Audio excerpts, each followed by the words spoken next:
Good morning, HPC. Hope you had a good weekend and were able to get out for a moment and enjoy some of the sunshine. The one true God deserves all we are and all we have because nothing compares to him.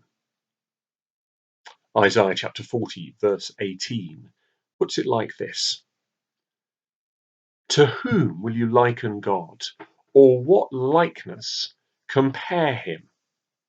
The correct answer is no one. We're not to go likening him to anything else. It isn't that we need to search for the right comparison. It's that we need to say he is incomparable, to use the title of Andrew Wilson's book. And that's really hard because we live in a world where we're constantly comparing things. The latest football sensation is compared to being the new Lionel Messi, or the newest mobile phone is said to be even slimmer than the iPhone X.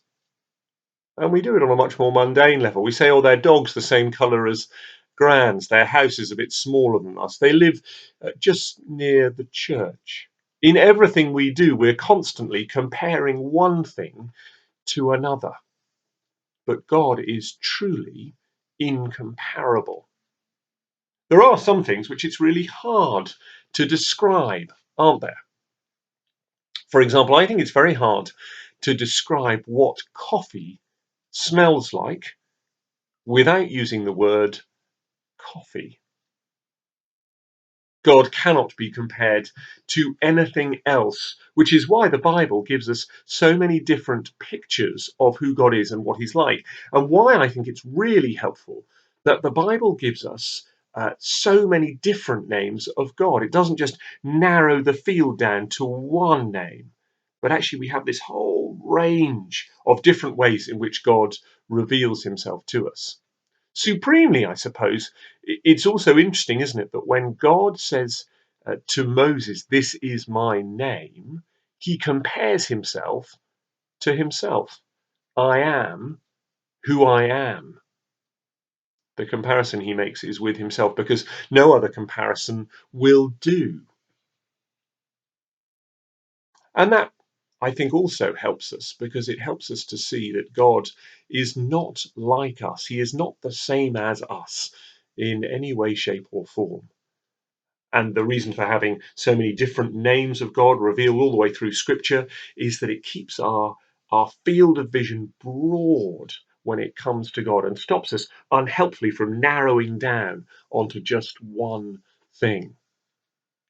We had quite a good example of it. We were having an online home group last week, and one of the members of the home group said, we were looking at the idea of God as Father. And one of the members of the home group said, I find it really hard to keep in my mind the idea of God as Father at the same time as the idea of God as Judge and God as Creator and God as King. And that's right. All the time, these different pictures of God are these different bits of revelation are coming at us, and that's helpful because it stops us from narrowing our focus down and just making God into one thing, comparing him to just one thing, and by so doing it, limiting him.